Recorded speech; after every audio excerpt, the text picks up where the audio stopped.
Continue our discussion about unit vectors, or about vectors, and we're going to talk about what are called unit vectors. As you would guess, unit means one.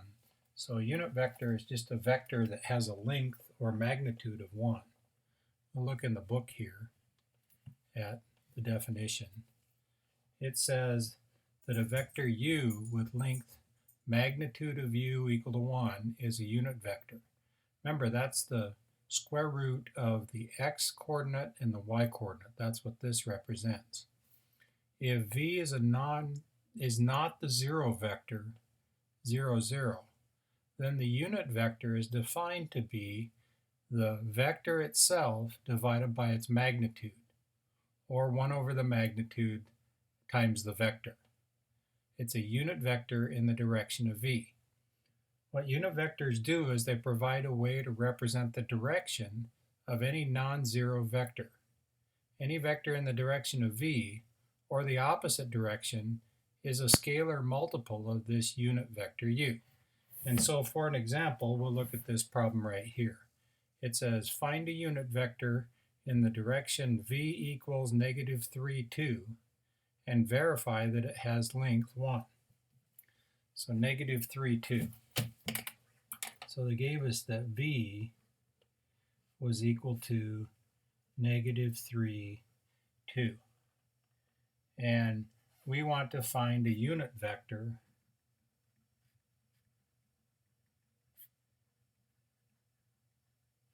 for that has a length of 1. So again, unit means 1.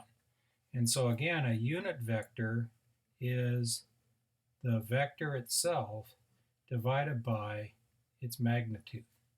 So we have to find the magnitude of this vector. And again, remember that the magnitude of a vector is the square root of a squared plus b squared, where this is a and this is b.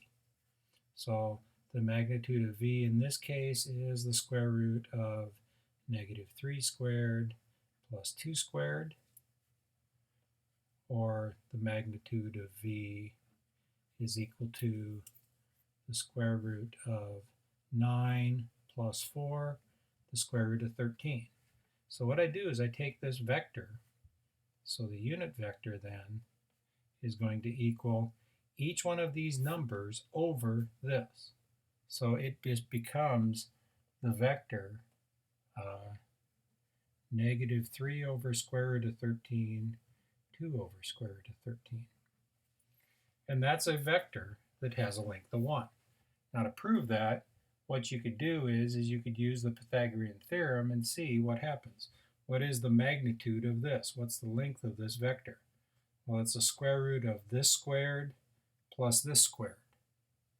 And you don't have to do this, but if I did that, negative 3 over the square root of 13 squared plus 2 over the square root of 13 squared, and we want the square root of that. That's the magnitude of u.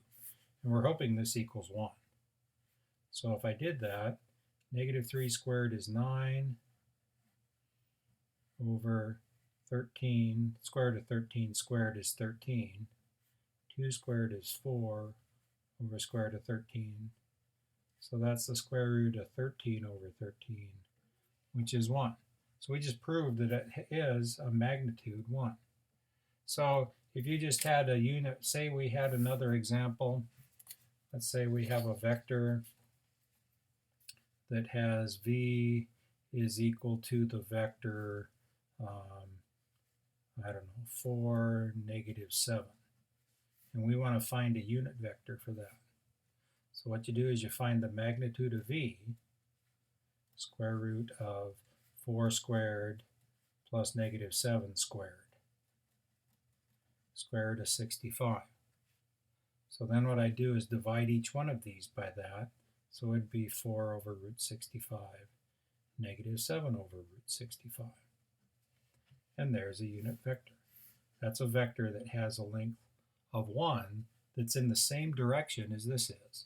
So if we were to look at a graph on that, graphically what that is, 1, 2, 3, 4, 1, 2, 3, 4, 5, 6, 7. So 4, negative 7, there's the vector that we're talking about. Well, if we were to take a vector this part of this that's a length of 1. These coordinates that I would have would be this right here. And that's all you're really finding. Okay?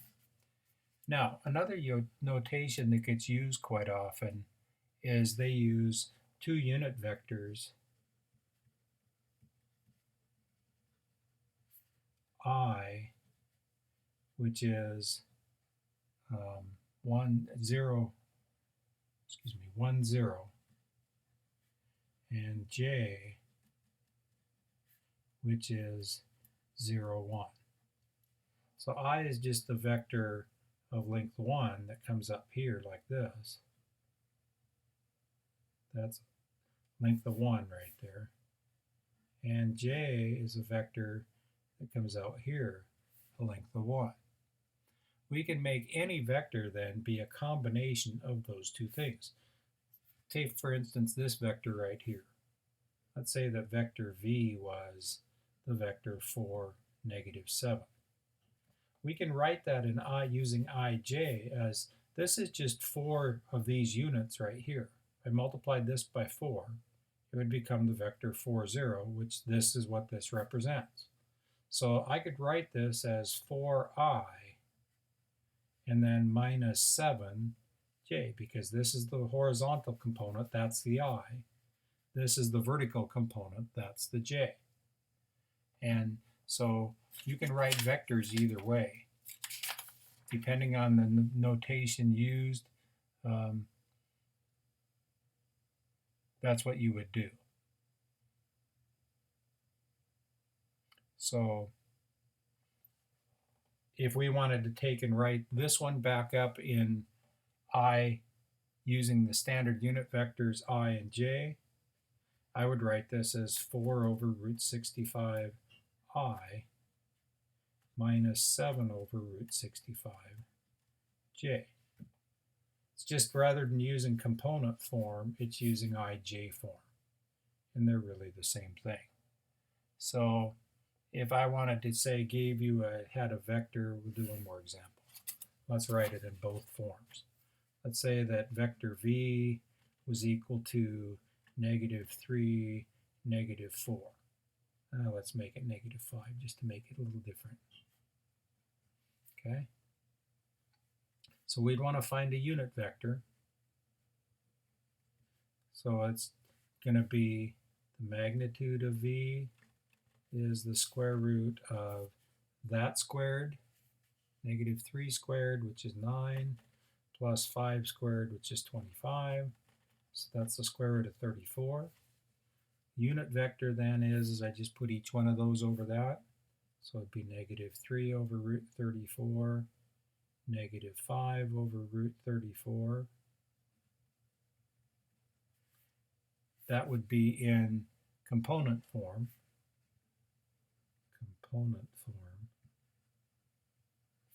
And u would also equal -3 over root 34 I minus 5 over root 34 j. And this would be in terms of the standard unit vectors, I and j. All right, so that's your assignment for today.